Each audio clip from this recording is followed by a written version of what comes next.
Hello everyone, welcome to Computer Teaching Career by Rakhi Chaube.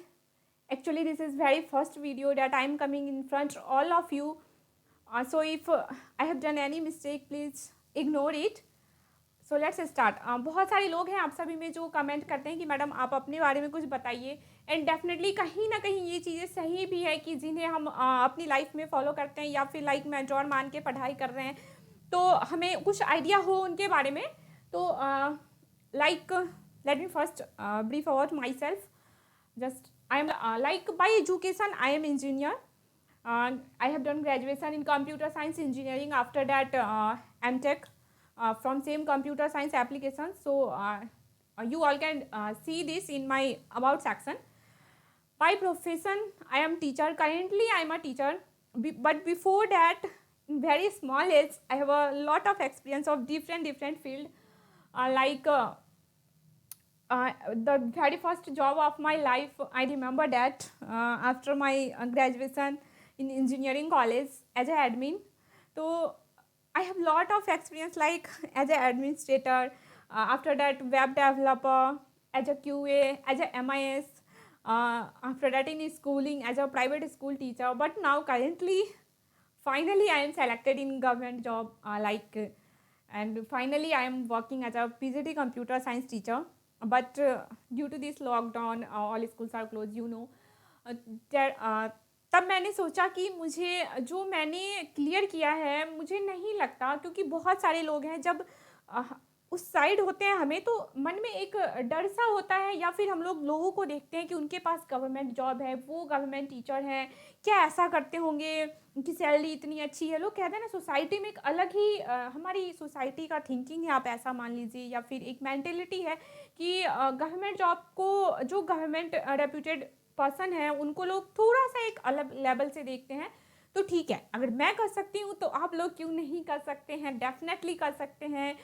और यकीन मानिए कोई बहुत बड़ी बात नहीं है। And seriously first thing welcome to the world of teachers, क्योंकि मुझे पता है आप सब में से कई सारे होंगे जो टीचर होंगे, इवन प्राइवेट में गवर्नमेंट में कहीं ना कहीं होंगे, कई सारे होंगे जो अभी जर्नी स्टार्ट हुई होगी, कई सारों का चल रहा होगा। बट ये टीचिंग वर्ल्ड जो है ना वो बहुत ही अच्छा है। अलग अलग फील्ड में काम करने के बाद I personally feel that teaching is best, even best. But when like इसके पीछे भी एक कंडीशन है, ऐसा नहीं है कि कुछ नहीं कर पाओ तो टीचिंग कर लो, नहीं।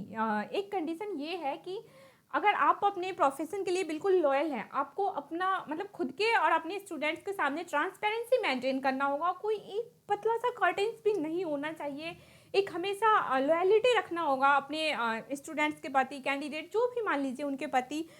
तो डेफिनेटली ये बहुत ही अच्छा है, एक वेल डेडिकेटेड रेप्यूटेटेड पोस्ट मान सकते हो सोसाइटी वाइज भी, और खुद को आपको भी अच्छा लगेगा चीज़ें सीखने और सिखाने में। ठीक है, तो चलिए आई डोंट थिंक कि मैं आप लोगों का ये वैल्यूबल टाइम वेस्ट नहीं करना चाहती। एंड थैंकफुल हूँ, मैं बहुत बहुत ज़्यादा ही थैंकफुल हूँ, very thankful to all of you. Even जितने भी मेंबर्स हैं इस चैनल के, हमारे चैनल के जितने भी मेंबर्स हैं, जो नहीं भी हैं, क्योंकि बहुत सारे हैं जो अनसब्सक्राइब्ड हैं और वो भी वॉच करते हैं हमें, तो अच्छा लगता है। आप सभी का जो सपोर्ट मिलता है वो उसके लिए मैं बहुत ही थैंकफुल हूँ, बहुत ही ज़्यादा थैंकफुल हूँ। और कहीं ना कहीं जब आप लोगों के कमेंट्स आते हैं वो अप्रिसिएट करते हैं, और कहीं वो एक रीज़न है, उस एप्रिसिएशन की वजह से मैं आज यहाँ पे आ पाई हूँ। क्योंकि लास्ट 2 डेज से मैं प्रैक्टिस कर रही थी, आपने देखा होगा मैंने पोस्ट किया था कि हमें रिकॉर्डेड क्लास चाहिए या फिर लाइव, वो सिर्फ इसी वजह से था। बट मेरे अंदर वो मैंने बहुत सारे लाइक कि I have attended all my lectures in engineering college apart from in schools many workshops. But condition is that there are मतलब like there two-way communication, all are sitting in front of me, even directors or principals are, and there are no any hesitation. But here I am standing alone in this room and talking like this. Nobody is in front of me, none of you all here. You all can see me, but this time I am not lucky, and this time I am not lucky, but ठीक है, you all are lucky, you all can see me. I hope आप लोगों को अच्छा लग रहा हो हमसे पढ़ के। जो भी हमारा कंटेंट है, मैं अपनी साइड से यही ट्राई करती हूँ कि आप लोगों को ऑथेंटिक कंटेंट मिले। अपनी एंड पे मैंने अभी तक जितने कंटेंट दिए वो ऑथेंटिक ही दिए हैं, और अगर 1% कुछ ऊपर नीचे हो गया हो मेरी साइड से तो सॉरी, मैं हमेशा ही उसको इम्प्रूव करने का कोशिश करती हूँ और करूँगी। अब ठीक है, सीधा पॉइंट पे बात करते हैं। लाइक कि जो हमें सक्सेस करना है इस एग्ज़ाम्स में, बस ये ईएमआरएस की ही बात नहीं कर रहे हैं, कोई भी टीचिंग एग्ज़ाम्स की बात कर रहे हैं। अगर हमें उस एग्ज़ाम्स को क्लियर करना है तो उस एग्ज़ाम को क्लियर करने के लिए मेन जो हमारा स्टेप है वो क्या होना चाहिए। फर्स्ट थिंग ये है, देखिए इसमें सबसे बड़ी चीज़ जो मुझे ऐसा लगता है मैटर ये करता है कि पहले हमें अपने मन से डर को बाहर, मतलब यहाँ से डर जो है ना हमारे अंदर, उसको बाहर निकाल के रखिए, क्योंकि डर का कोई रोल नहीं है। अगर हम डर में बैठे हुए हैं तो कहीं नहीं सक्सेस मिल रहा है, कहीं नहीं जीत मिल रहा है, तो उसको हटाइए। सेकेंड थिंग, मैं आपको अपना एक छोटा सा एग्जाम्पल देती हूँ, आप समझिए जब मैं कर सकती हूँ ना, और वो मैं इसलिए कहती हूँ क्योंकि मैं बताती हूँ आपको, मैं ऐसी कैंडिडेट हूँ ना जो, अगर मैं मॉर्निंग में पढ़ती हूँ, मान लीजिए मैंने 6 AM कुछ पढ़ाई की है, वो अगर आप मेरे से आके 12 AM पूछते हैं तो मैं आपको बोलती ओके यस आई नो, और फिर मैं सोचती कि मैंने क्या पढ़ाई किया था, मैं भूल जाती हूँ चीज़ें। तो जब मेरी एबिलिटी देख लीजिए, मैं क्योंकि ना पढ़ाई में किसी एग्जाम्स को क्लियर करने में जो हमारा माइंड एबिलिटी है, खुद की जो एबिलिटी है वो बहुत ज़रूरी है। मैं अपनी एबिलिटी बता रही हूँ, देखिए मैं 6 बजे अगर मैं कुछ चीज़ें पढ़ती हूँ, वो 12 बजे अगर आप मेरे से पूछोगे तो मैं कहीं ना कहीं ज़रूर सोचूंगी। पहले 50% तो वैसे ही मेरे दिमाग से चला गया होगा, 50% जो भी बचा हुआ होगा ना वो मैं रिमाइंड करूँगी, कॉपी खोलूँगी, देखूँगी, तब इसके बावजूद भी मैंने एग्ज़ाम्स क्लियर किए आपको। और पता है दूसरी बात ये है ना, टीचिंग का एग्ज़ाम अगर आप चूज कर रहे हो, टीचिंग प्रोफेशन, और इस एग्ज़ाम के लिए, तो टेंशन ही लेने की ज़रूरत नहीं है, बिल्कुल भी नहीं टेंशन लेने की ज़रूरत है। वो इसलिए क्योंकि देखिए बाकी के जो लाइक यूपीएससी हैं, बैंकिंग है, रेलवे है, भर भर के वहाँ मतलब भेड़ बकरी की तरह क्राउड है, यही कह सकते हैं आप, और कोई वर्ड्स ही नहीं है इस एग्ज़ाम्स के लिए, ठीक है। तो वहाँ पे अगर आप बात करोगे तो इतनी ज़्यादा क्राउड है, डेफिनेटली कंपटीशन में इतने सारे लोग नहीं है, बट ठीक है, जब आप दिल्ली के अंदर आओ, कोचिंग देखो, तो क्या बोलूँ मैं, मतलब लाइक कि लंगर भी फेल है ऐसे। जब कोचिंग वगैरह ऑफ होता है, वहाँ से ऐसे बच्चे निकल, रोड्स ब्लॉक हो जाते हैं, तो बहुत ज़्यादा कंपटीशन है। उसके कंपैरिजन में हम लोग लकी हैं क्योंकि टीचिंग में थोड़ा सा कम है रेशियो, उस भीड़ के कंपैरिजन में थोड़ा सा कम है रेशियो, तो यहाँ से हम लोग सेफ हैं। थोड़ा सा तो ठीक है ना, खुशी मिलता है अंदर से, एक इंस्पिरेशन की ही तो ज़रूरत होती है।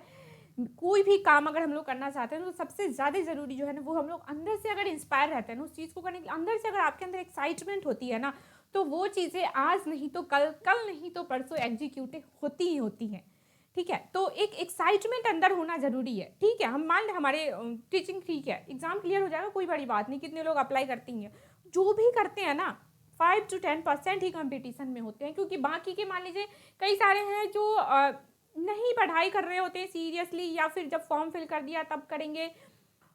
मैंने भी यही किया था, मैंने कभी सोचा ही नहीं था कि मैं गवर्नमेंट जॉब में अप्लाई करूंगी, because I didn't like it. उस टाइम एक टाइम की बात है जब मैं सुनना नहीं चाहती थी कुछ भी, बट फैमिली का प्रेशर होता है। जब आप चीज़ें थोड़ी सी ग्रेजुएशन मास्टर्स, जब आप जैसे जैसे आप थोड़े बड़े हो जाओगे, रेस्पॉन्सिबिलिटीज़ बढ़ेगी, जब फैमिली की रेस्पॉन्सिबिलिटीज आएगी, तब चीज़ें बदल जाती हैं हमारे सामने। और लाइक कि फैमिली का प्रेशर होता, एक सोसाइटी का होता है, हर एक जब दूसरे को देखते हैं तो हमें भी वो चीज़ें करने का होता है। तो आपको क्या करना है, सिर्फ और सिर्फ पहले अपने माइंड से सारी चीज़ें निकाल दीजिए कि हमें टेंशन है किसी भी चीज़ का नहीं, एग्ज़ाम्स हो जाएगा क्लियर, एग्ज़ाम ही देना है बस, डेट्स इट। एक सीट चाहिए हमें, और क्या चाहिए। वैकेंसीज, मैं बार बार कहती हूँ स्टेट लेवल का तैयारी कीजिए, तो बार बार वैकेंसीज तो निकलेगी नहीं, ठीक है। अगर एक बार ही निकल रहा है मान लीजिए, और अगर आप वर्किंग हैं तो थोड़े दिन के लिए आपको ज़रूर ब्रेक लेने की ज़रूरत होगी।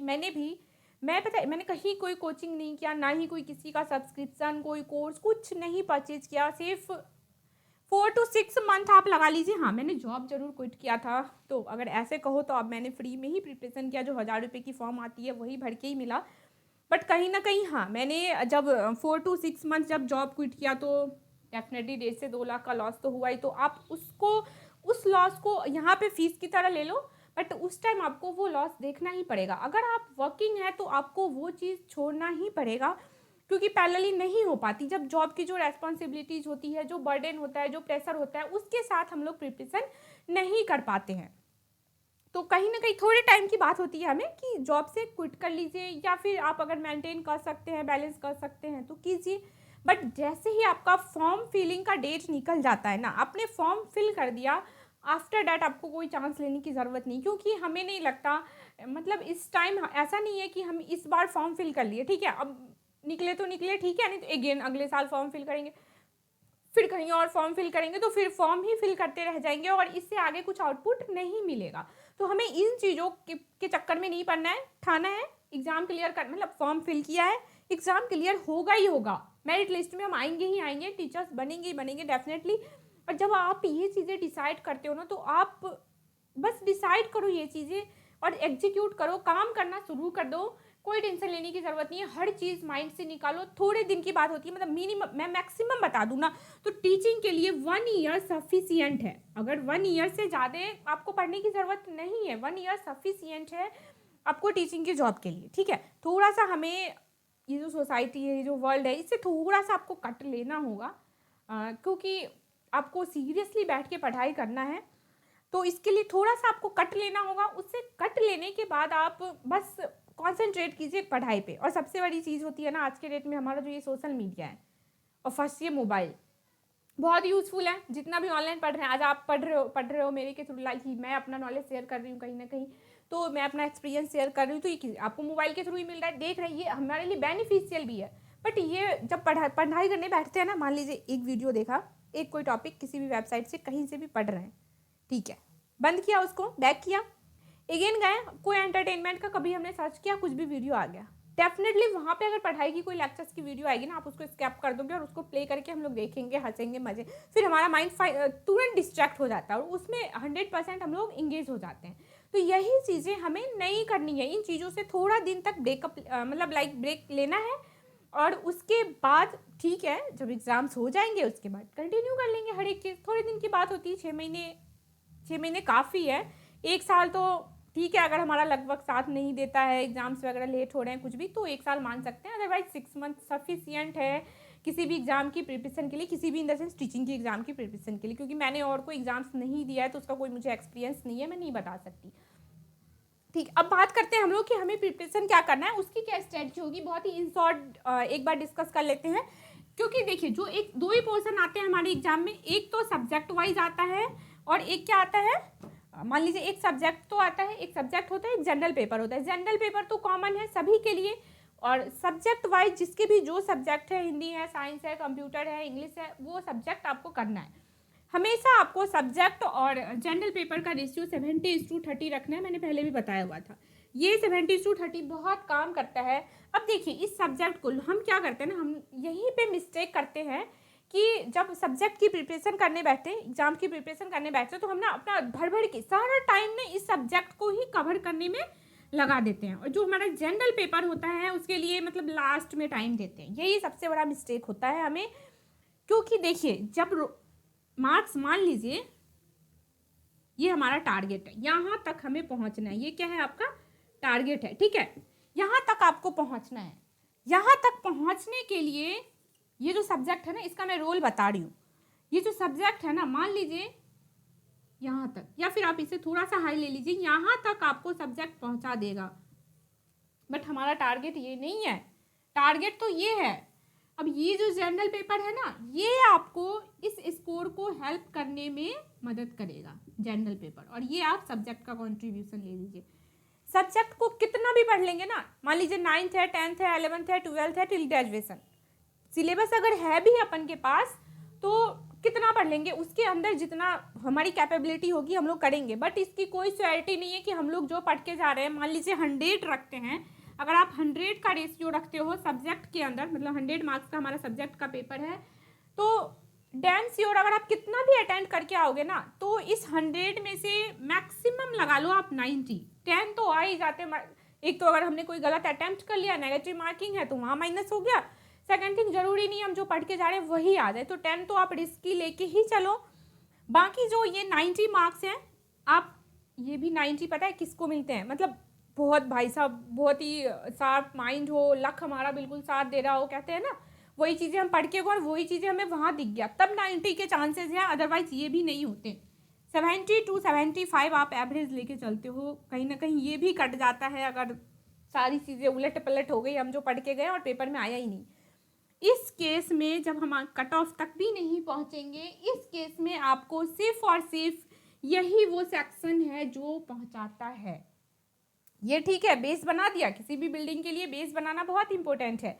बेस बन गया हमारा इससे, सब्जेक्ट से, बट ठीक है, बेस तो बन गया, हमें हाइट भी तो चाहिए। अगर टॉप फ्लोर बनाना है, आपको एक फ्लोर बनाना है, तो हमें ये भी तो अचीव करना होगा। बेस से, फाउंडेशन से थोड़े ना बन जाएगा। ये वो पोर्शन है जनरल पेपर जो आपको हेल्प करेगा उस लिस्ट तक नाम देखने में, बहुत हेल्प करता है। और टाइम देखिए, इस सब्जेक्ट को कवर करने में मान लीजिए आप 4 मंथ, मैं बता रही हूँ, मैक्सिमम ही बता रही हूँ, 4 मंथ आपने पूरा दिया है, ठीक है। मान लीजिए आपने क्या किया है, 4 मंथ पूरा दिया है सब्जेक्ट को कवर करने में, तब भी सब्जेक्ट की श्योरिटी नहीं है कि हमें 70 में, मान लीजिए 100 में हम लोग 70 भी अटेम्प्ट कर पाए। बट अगर बात करते हैं जनरल पेपर की, 4 महीने में जनरल पेपर में, अगर जनरल पेपर 50 का भी हम लोग मान के चलते हैं ना, तो 50 में 45-48 आने के चांसेस हैं। अगर 4 महीने हमने सीरियसली दे दिया इस जनरल पेपर को, तो जनरल पेपर क्या होता है, एक तो लेस टाइम लेगा, मतलब टाइम बहुत ही कम लेता है जनरल पेपर आपको, और जनरल पेपर के थ्रू हम लोग सिलेक्शन में बहुत हेल्प मिलता है, बहुत ही ज़्यादा हेल्प मिलता है।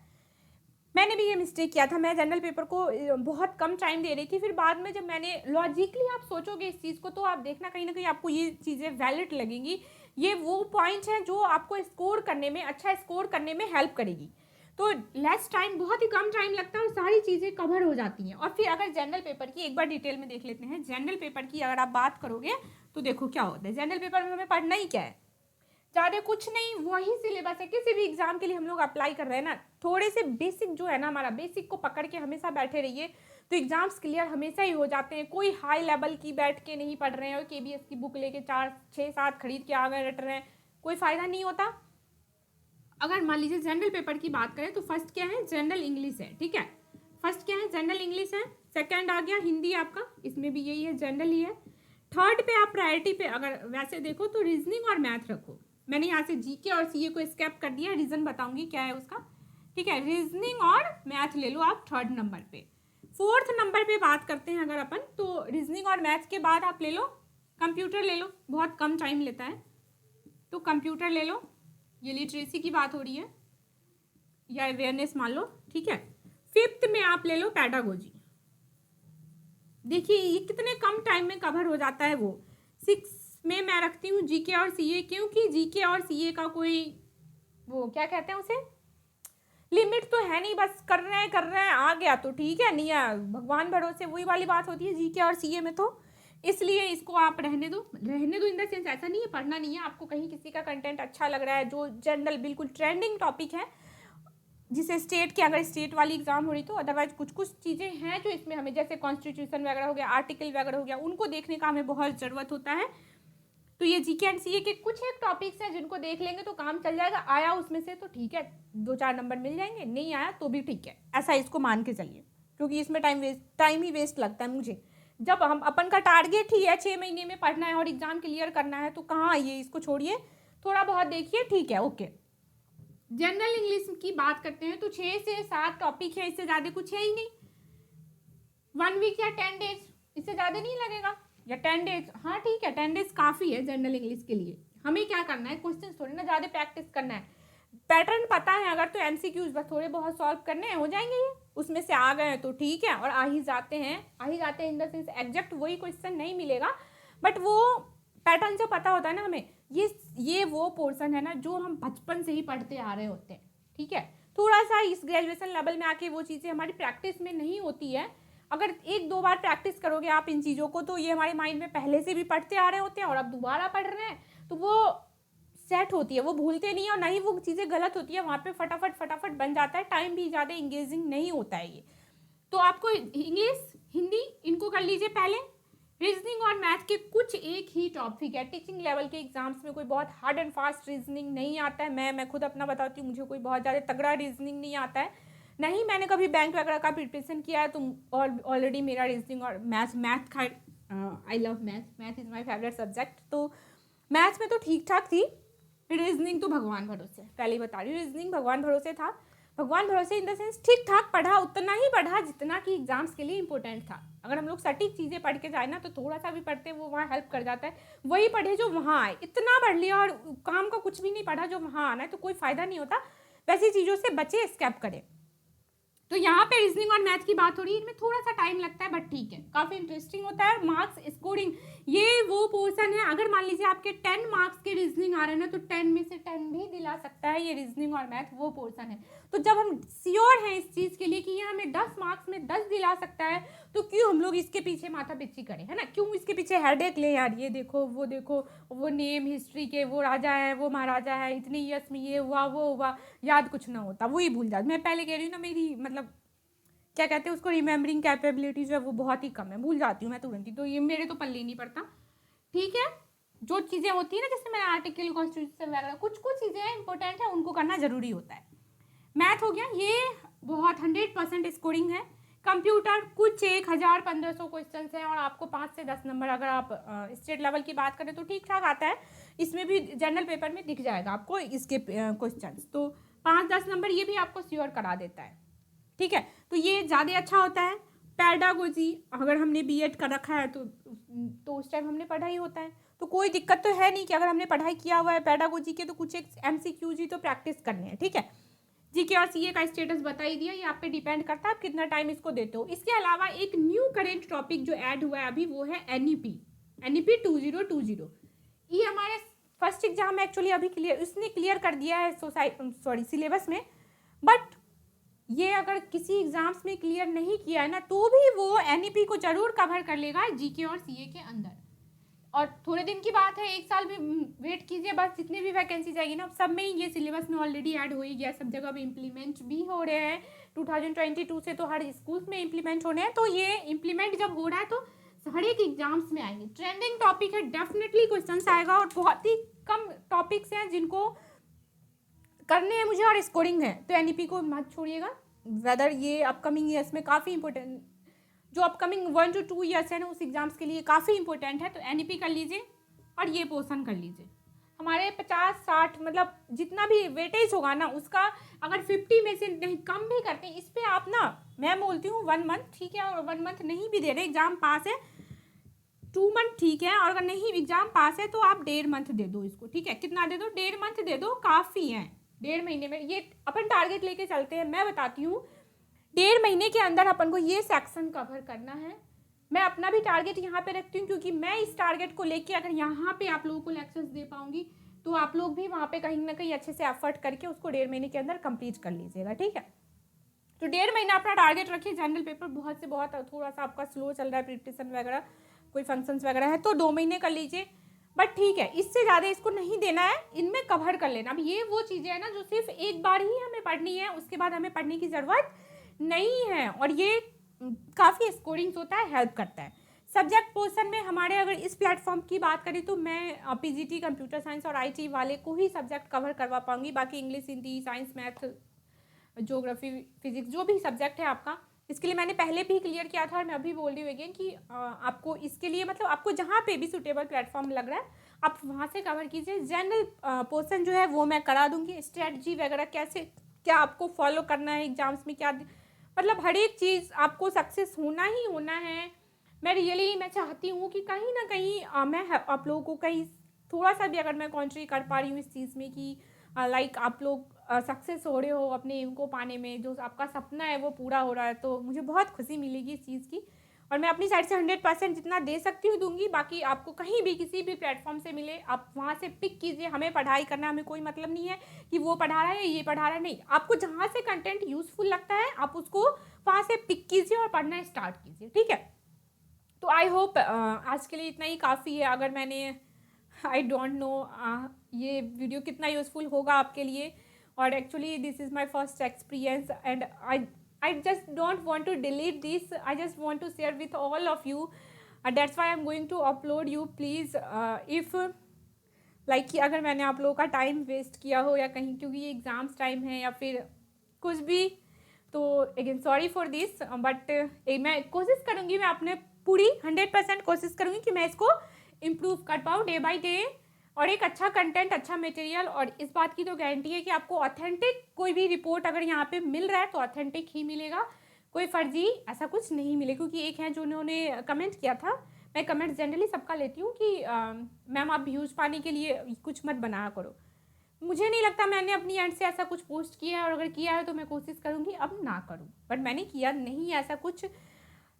थैंक यू आप लोगों के लिए, ये थोड़ा सा हेल्पफुल हो, कहीं ना कहीं आप लोग मोटिवेट हो जाइए और पढ़ाई करना स्टार्ट कीजिए। All the best to all of you.